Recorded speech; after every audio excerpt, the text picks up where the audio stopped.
So I'm going to introduce our speaker, kind of our keynote speaker for today. So the do-it-yourselfers who built Indiana's wine business deserve tools to start storytelling on a bigger scale. Scott is an advisor to the craft beverage industry, empowering owners and managers to grow sales using high-performance brand marketing.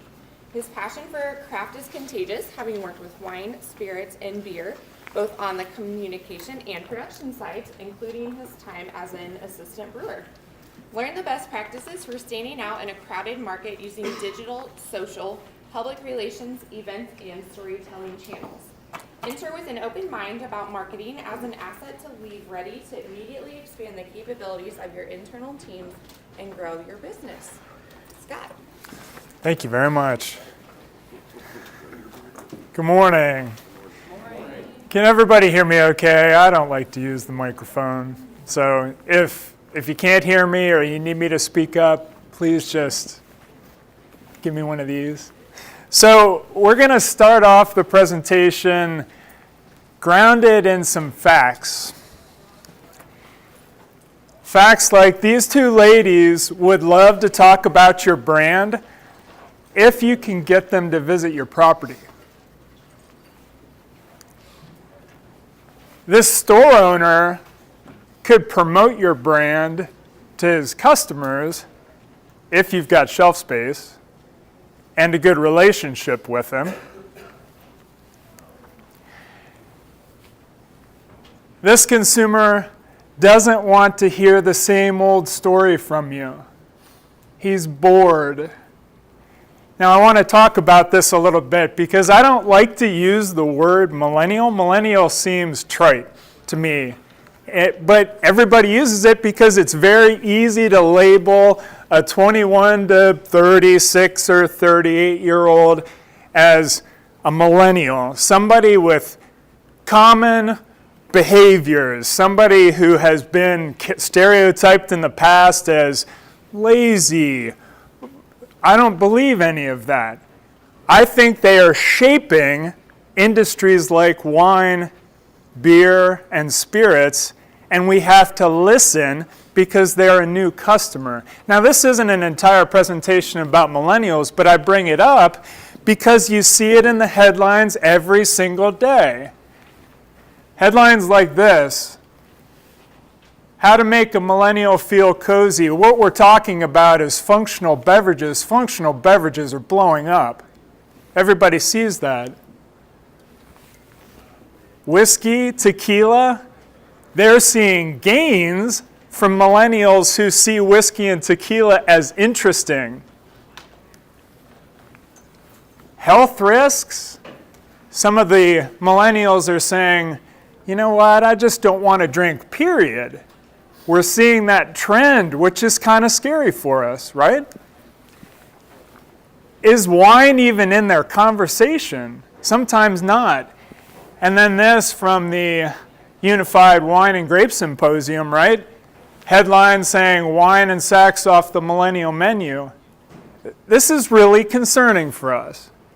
So I wanted to ground the presentation again in just some hard facts, because what I'm going to suggest is it's time to give the customer what they want. And that's Bud Light. So the reason I bring Bud Light, I'm not a fan, but you can't argue with the ZX Ventures team, again, that kind of split off arm of Anheuser-Busch that's spending literally a boatload of money trying to figure this problem out for beer. What can we learn from Bud Light? Oh, awesome, thank you. What can we learn from Bud Light? If we watch the Super Bowl, how many ads talked about corn syrup?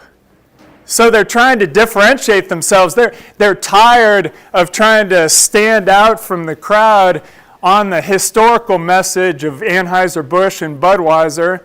They have to use attack advertising to get into the millennials' mindset, thinking, oh, maybe Bud Light is actually a little healthier because it doesn't use corn syrup. Imagine how much money they spent on that ad. They can't be wrong. They see the trend that millennials and folks like us want more transparency from the brands that we use, the brands that we buy. We want brands and companies to be open. We want to know what we put in our bodies. This transcends wine, spirits, and beer.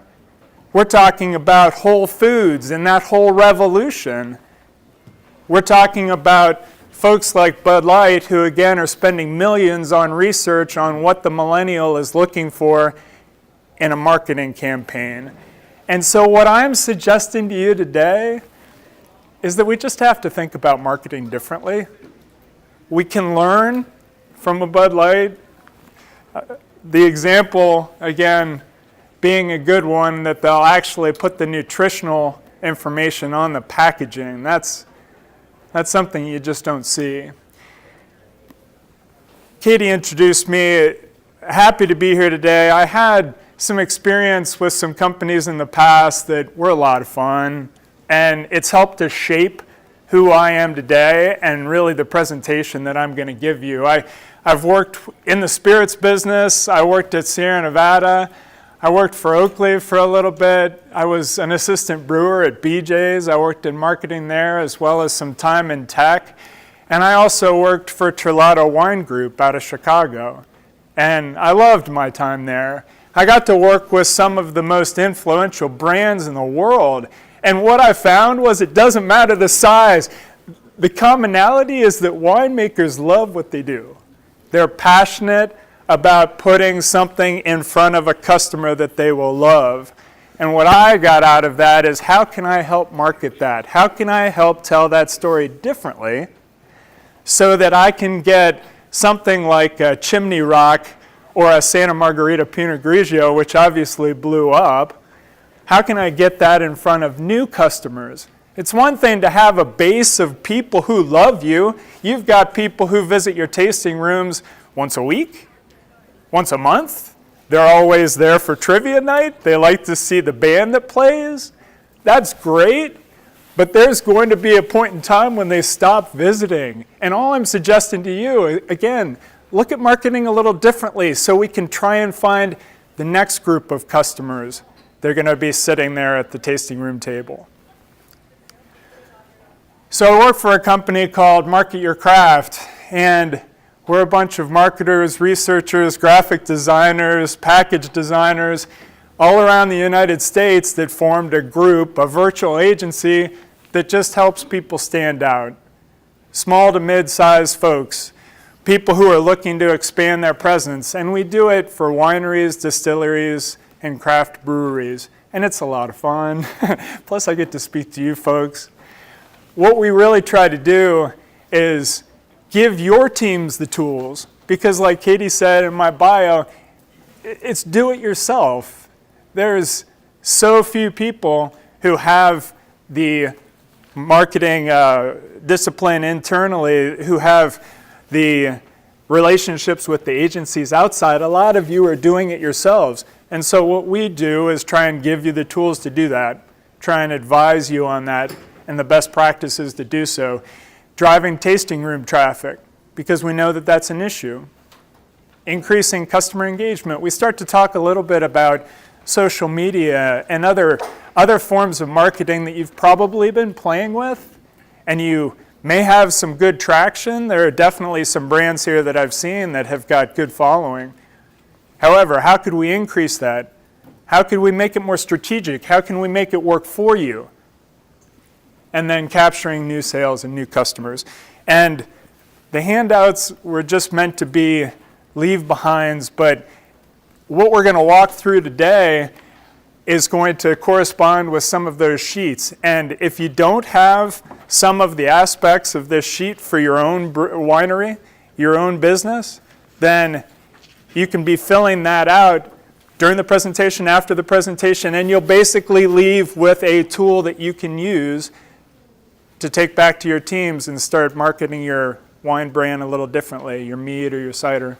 And all of this is available on this website, which should be on your handouts as well. So we really talk about this as storytelling, and this gets misused, I think, because storytelling to us is I'm a winery, I'm a meadery, I'm a cidery, I've got a unique story. Help me tell it. Help me tell it in an effective way.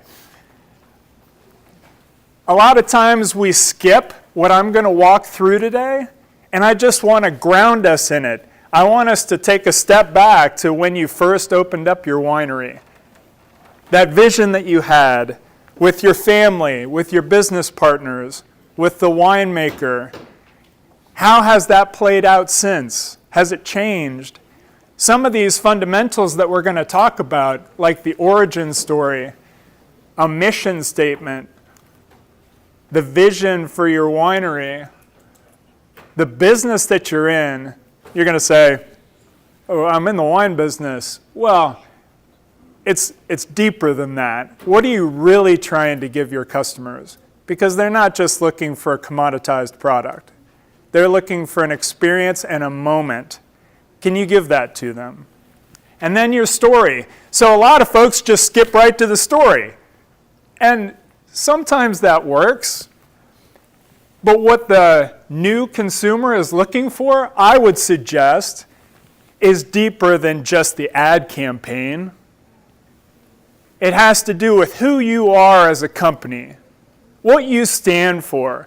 Because people are buying on values nowadays. They're going to line up with a brand that shares the same values that they do, that feel the same way they do. And that's how you stand out. Because it's not just the same origin story anymore, where you started winemaking in your basement, all of a sudden people told you it was good. You entered a couple contests, all of a sudden you've got money. Now you're putting together a tasting room and you're blending art and science in the bottle and you're recognizing and respecting the terroir. It's fine. It's a place to start. But right, everybody tells that story. I had some great conversations last night, especially with Chris from 21 Bricks. He's like, yeah, we've got this very specific to the Buffalo, greater New York State area. We've got this very specific aspect of winemaking that literally everybody talks about. So terroir doesn't differentiate them.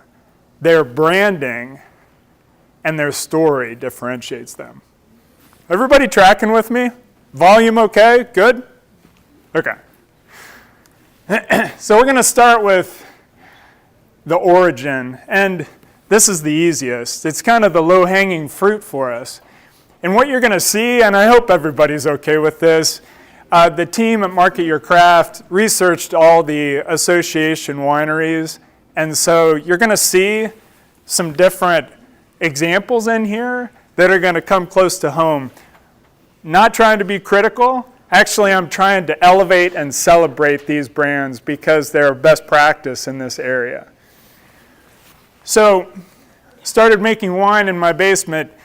I like to talk about voice. What is your voice? What's the voice of your brand? Is it kind of edgy? Is it a little more humble? Is it approachable? Educational, because you're talking maybe a slightly premium product.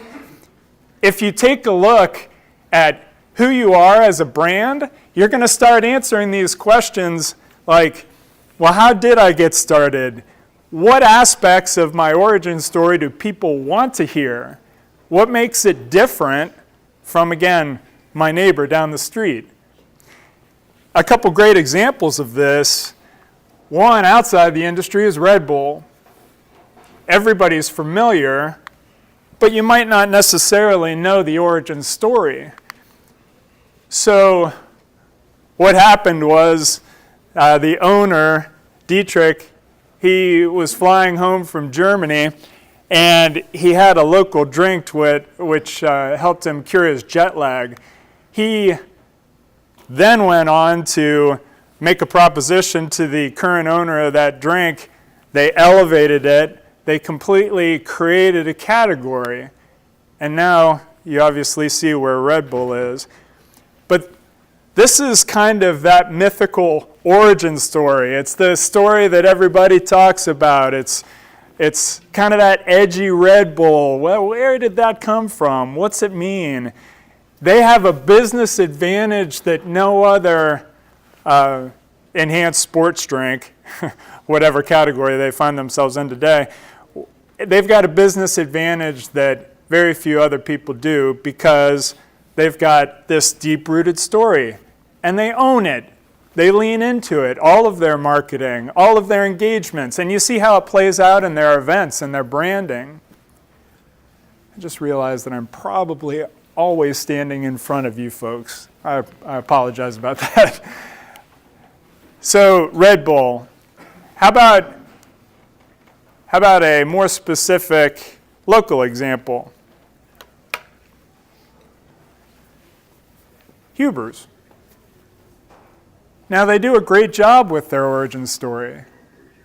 It's very transparent. And this is exciting to me because when I was looking with the team at the rest of the wineries and the meaderies and cideries in the area, people do a decent job, but I feel like they really let you go behind the scenes, and they talk about the generations, and they bring forward pictures. And so I bring that up as an example because I think they've tapped into something. Not only the generational and historic and the family aspect of it, but letting you behind the curtain and letting you see what it's like to be a part of that family at the winery. And Chateau Thomas, and also certainly sorry to hear about the news last week about Dr. Thomas. But a good story about how they were founded, what they were really basing it on, his move to go from the medical profession to winemaking, and just the spirit that you could see from the website and from the social media. They've leaned into that story, and that differentiates them. So, origin story. Now, the mission. Different from the origin story, we're getting a little more specific to your business. Now, for us, we want a mission statement that really works hard because this is something that we're going to use internally. It's something that really defines us. It's something that the employees, the team, the family can stand behind. It's something that is present with every customer interaction in our tasting rooms. Now, it helps us because it focuses us, right? We've got different opportunities to make business decisions, prioritizations, scale, growing, second locations. If you've got a strong mission statement, then you can use that as a filter, something to help you prioritize these decisions that you have to make. And I want to take a moment just to say a lot of this is perhaps business. You would say, well, what does this really have to do with marketing? But again, let's step back and say, if I haven't defined some of these things for my own team internally, how can I expect them to execute at their full potential? How can I expect them to have the best customer interaction with new customers, current customers? So we have mission statements that I feel really work hard, and Tom's is an out-of-industry one that is worth bringing up. Now, if you're familiar with Tom's, they've got the 1-for-1 program, and 1-for-1 is you buy a pair of shoes and they provide a pair of shoes to a person in need, which is just awesome. But they've built their entire business on that, on a mission statement. This gentleman, the owner, what he decided when he was traveling was he was sick to death of visiting countries where children didn't have shoes. So, with conviction, he came back to the States started a company very small, which based on that promise and based on that mission has grown to what it is today. It's very straightforward, very, very easy to say. It's not complicated. It doesn't take any sort of interpretation. It's one for one. So be purposeful. Be yourself. If you're familiar with the Life is Good brand, if you've done any traveling and you've been to an airport, there's usually a Life is Good retail outlet at the airport. Why is that? Why do they put a Life is Good at the airport? Well, you're in vacation mode to a certain extent. You're happy. You could be traveling, but it gives you a smile when you're walking through the airport in an otherwise maybe rushed trip to get back or to get someplace. These guys started selling the t-shirts out of their car. But what they liked was, there's just not enough happiness going around. I think I'm going to figure out how to spread some. And so they started a company with very simple illustrated images of people enjoying themselves. What are they doing? They're spreading the power of optimism. Are you starting to see the parallel with your winery, your meadery, your cidery? Are you starting to see that if I had these kind of strong statements, they don't have to be well crafted, it doesn't have to be perfect, they just have to be there. You have to have something in place.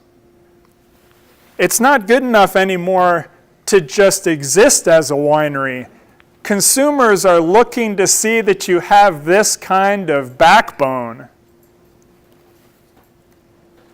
Sorry, that sounded a little strong. Of course you have a backbone. However, the structure is what I'm looking for. Total Run. Now, the work we did researching, we came across some nuggets like this, which are just perfect. They published their philosophy. Now, creating exceptional quality wine that goes with food and friends, no shortcuts. It continues to go on, but what we really caught from this is they just want to let people know why we do what we do. It's important. Heartland. I talked to Mr. Lockhart last night and tasted some amazing wine. Small batch and handcrafted. Perfect. I had to dig deeper when I saw that one. It's the way we do business, driving mindset. See, now these are important, strong statements. And not only is it how they define themselves internally, I assume, but they went so far as to publish this online for everybody to see. Everybody holds them accountable. That's what a customer should expect when they visit. That is the experience, that's the relationship I want when I buy that product.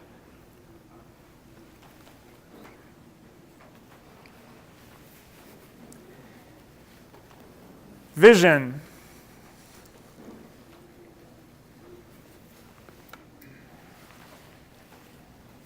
Now, internally, this is a great opportunity for us to really focus. Just like the mission statement really gives us that solid grounding. This goes one step further to really provide that immediate direction, the everyday direction to everybody employed by our wineries. Specific to the business, it uses simple language, lines up with our values. Now, if you're a coffee drinker and you like Starbucks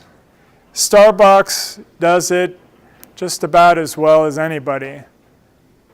They're very deliberate in how they approach their everyday business. And what they try to recreate for every single customer, every single location, is that feeling of a third place. And the third place is home, work, Starbucks. Home, work, place to reset, a place to meet friends, recharge. And they try to do that. Plus or minus, you could argue that my local Starbucks is awful. Well, sure. But when you try to recreate that feeling in mass with so many stores, of course you're going to be plus or minus 5%, but it's not 10%. They're all very close to inspiring and nurturing the human spirit.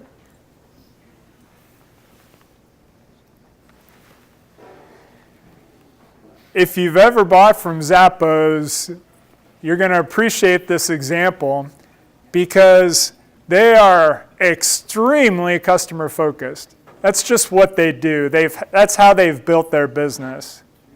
Now, they want to know things like what motivates the customer to buy. How can I help that transaction? How can I make it as easy as possible for a customer to get what they need from Zappos? And they empower their customer service agents. If you've ever called them, I mean, after 5 minutes of an introductory conversation when they're asking, well, how was your day today? Well, where do you live? Now, some of you might just want to have that conversation about grabbing the pair of shoes and get off the phone, and that's fine. But they open up the opportunity to get to know you a little better, which is what every single one of your tasting room attendants will do, right? What's your name? Oh, how are you doing today? What do you like to drink? Oh, Cabernet. I understand. Maybe I can introduce you to your next favorite wine, something a little more regionally focused, right? We had this conversation. I talked with a bunch of folks last night just about how unique and celebrated Indiana's wine culture is and how different it is from elsewhere. Sure, I can go to retail and buy a cheap bottle of Cabernet, but what can I get that's specific to Indiana? What I'm suggesting is that Zappos has figured this out, and they've enabled and empowered everybody that works for them to have that type of relationship with a customer, providing the best customer service possible. They call it WOW, and if you've ever dealt with them, it certainly is.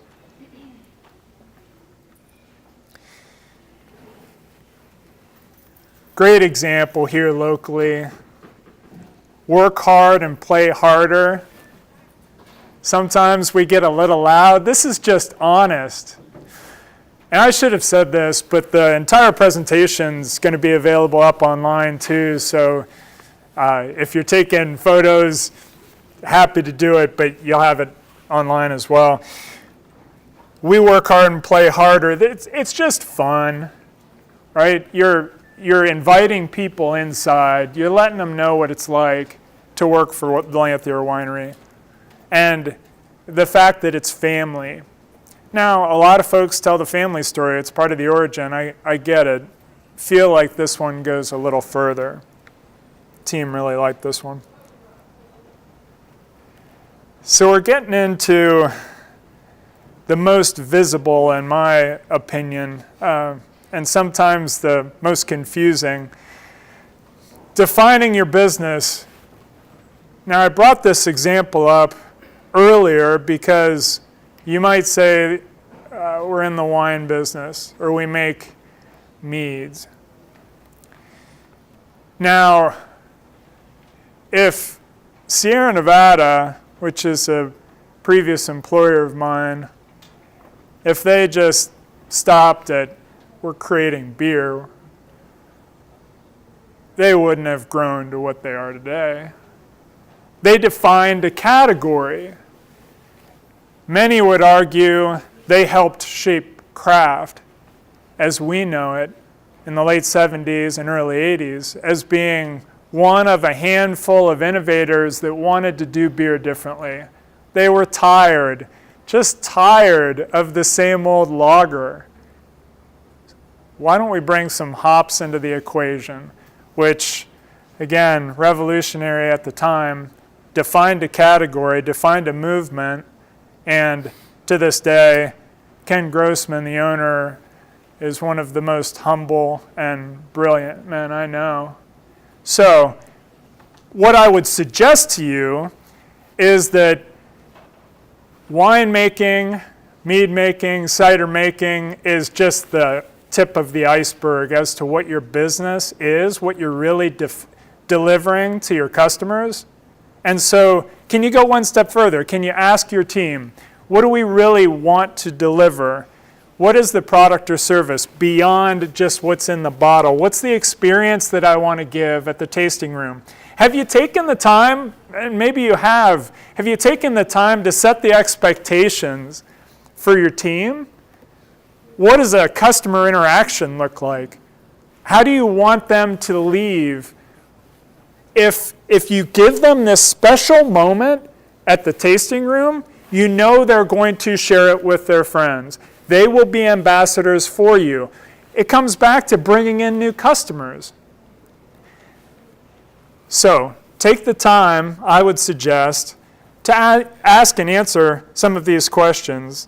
Like, why is my company in business? Why are we doing what we're doing? What are our core strengths? Maybe within wine, it could be defining a new tier, a premium sub-brand, or in some of these cases, like New Day, we're talking about really leaning into ciders, meads. Break new ground.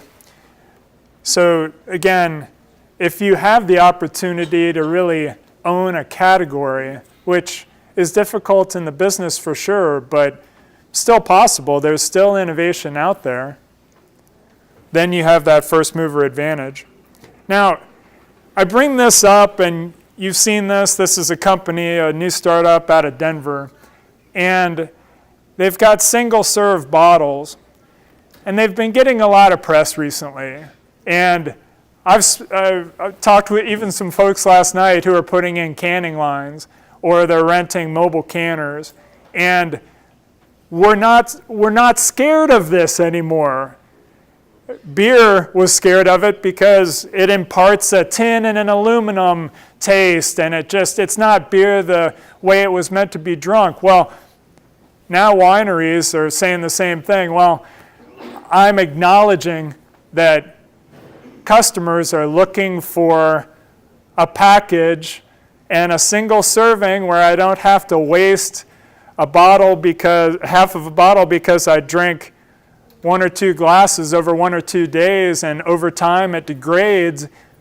A single serving package might be serving that market that we're talking about, the 21 to 38-year-old.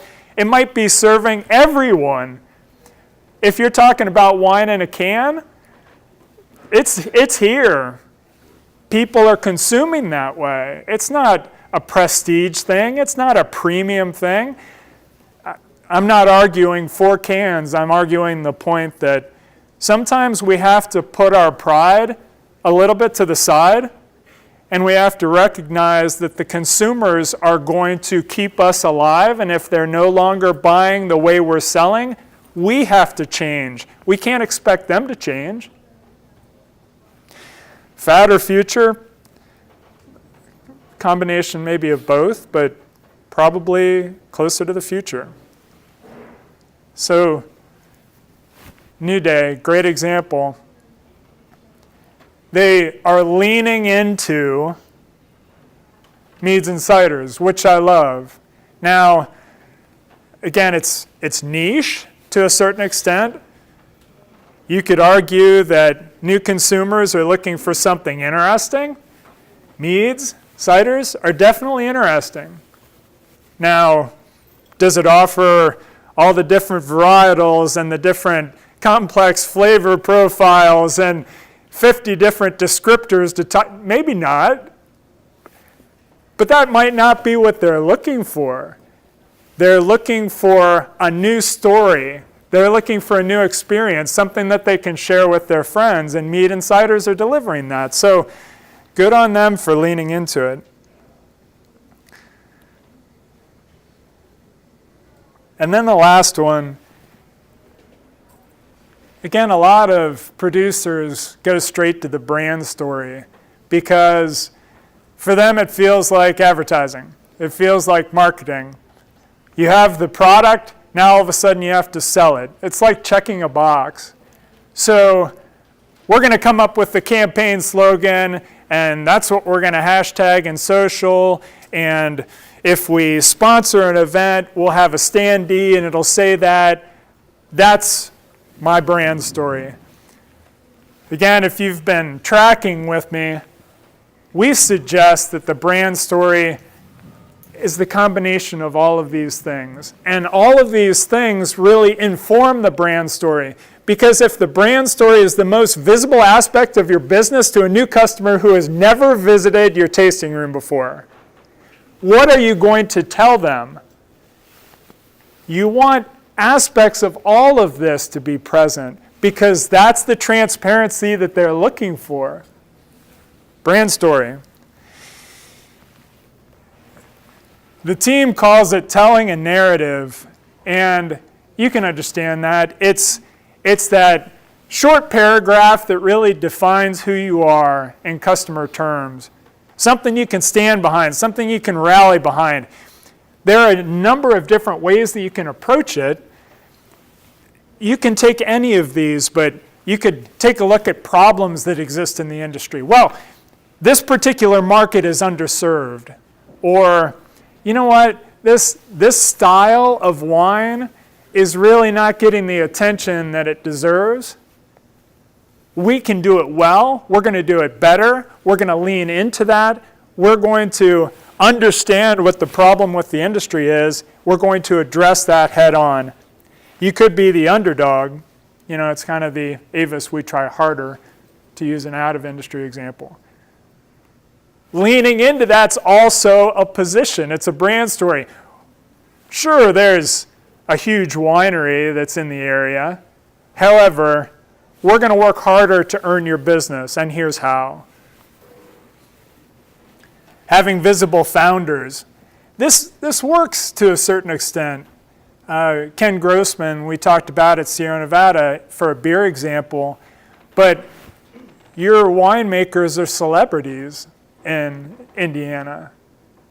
Now, if you want to lean into that story and really elevate them, what would that mean? It's not just a founding page on the website. It's the events that you attend, the sponsorships that you have. It's having them out on the road. They become the face of the winery, the meadery, the cidery, when they're not blending. So maybe try one of these. See yourself having a conversation with a customer that's very unique to your brand, that leans into one of these different areas. And I'll bring up a couple out-of-industry examples that you're probably familiar with. Beats Audio, man, blew up, got purchased by Apple. They did it right in the audio space because what they were trying to do, Dr. Dre, basically it was a premium, maybe not a superior, but a premium audio product. But what they were really leaning into with marketing was bring the energy back. Imagine yourself in a recording studio. That's the kind of experience we want you to have with Beats Audio. And I don't care if you're an enthusiast, you're a jogger, you're a runner, whatever your passion, everybody listens to music. They just got the entire world of audiophiles. The people who love it, the people who are casual, everybody aspires to have that kind of a listening experience. They premium price it, they lean into it, Apple buys them. Good story. GoPro is a fun one for me. I like to ski, and I've got a GoPro because, you know, there's that one jump that you're going to capture with 3 hours worth of video footage that you have to go through. But regardless, I want to be that guy with GoPro. I want to be the guy who has that epic ski trip, and I want to share it with people. They know that. That's what makes them the best at what they do, because they want to give you the most versatile camera that you could own. And they price it the same way. It's premium, but they know what they're doing. How are you going to be brilliant? How are you going to share your story? Now, an example that the team really liked was Oliver.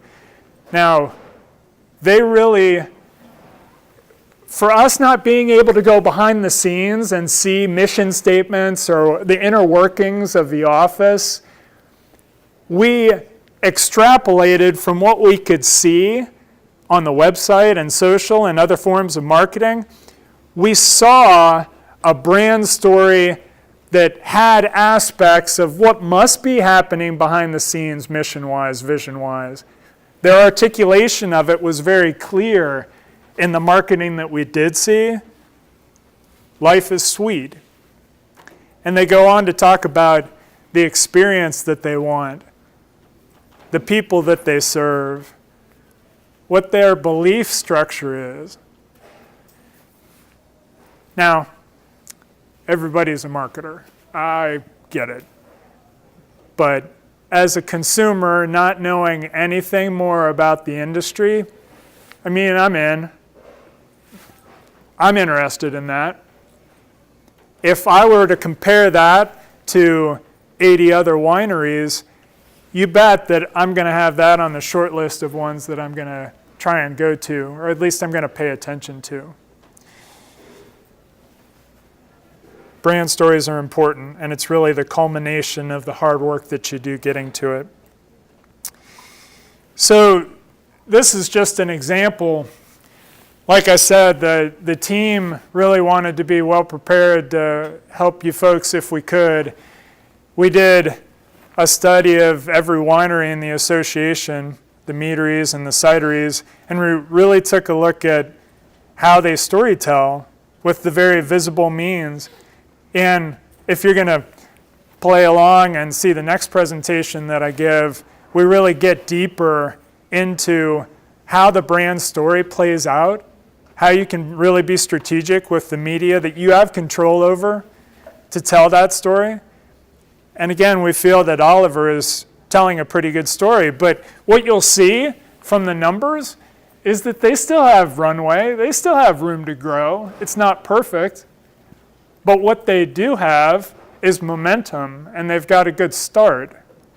So, again, just to inform our conversation for this presentation and the next, we did one of these for every single winery, and that's up on the website. So, a reminder that it's no longer good enough to just have a website. People are experiencing you before they make it to the tasting room online. It's how they're researching. People feel like they have perfect information with the internet. We know it's not perfect, but they will go into any purchase decision better informed than any generation in the past, because cumulatively, I've done the research I need to feel comfortable as an individual buyer in whatever purchase decision I'm going to make. And that's the same with wineries. It's the same with beer. It's the same with not a restaurant in downtown Indianapolis, right?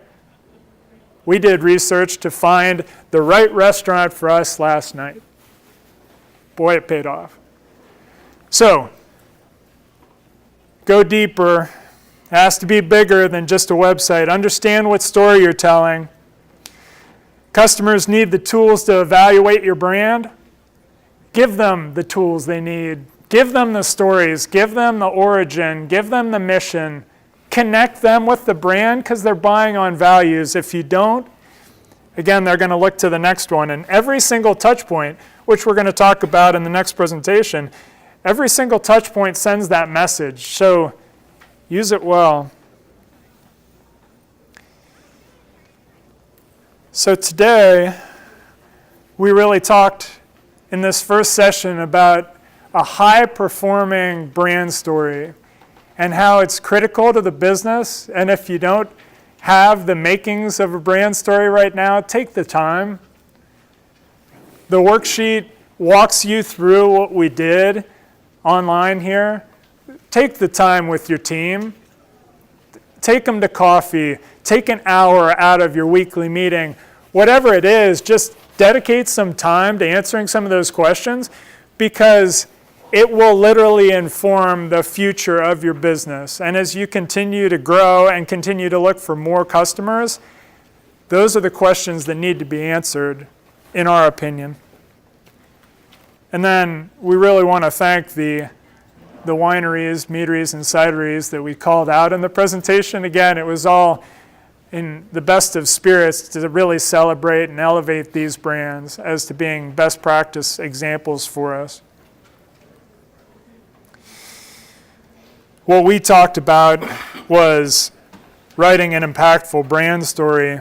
And if you were to look at all of the different ways that you can build up your marketing chops internally, again, being a do-it-yourself culture, we really look at it as brand stories, understanding your customers, outsmarting the competition, being that much smarter in your niche, defining the content worth sharing, which is what we're going to talk about later today, having a budget earmarked, because if you have a marketing budget, then you'll spend it. And I mean that in the best way. If you don't have a marketing budget, you're going to continue to reprioritize your dollars towards things that are also important, like expanding your facilities, buying new equipment. Start looking at marketing as an asset like you look at a new tank. It sounds oversimplified, but marketing is an asset that you have to build, just like your inventory. Building that budget is important. And then identifying the resources to execute. It may be the team internally can satisfy all of these marketing needs. Or you might take an honest look at yourself and say, maybe we need to bring in a part-time person to work on this along with social. Or it even elevates to, you know what, this is bigger than us. We might need to bring in a local agency, or we might need to take a look at a graphic designer for our packaging. These are important questions that we should answer now while we still have the opportunity, because the market is going to continue to grow and get more complicated. So with that, thank you. Thank you for having me. And I think we have some time for questions. So if you have questions or if you want to grab me afterwards, I'll be here. It was a lot, I know. Thanks for staying with me. Does everybody pretty much get the concept that before you really dive deep into marketing, you really have to understand those aspects of your business? They might have, it might have been something that you talked about before, but if you haven't defined some of these things, then your marketing is going to be like spaghetti. It's going to be just throwing stuff. All right. Well, thank you very much.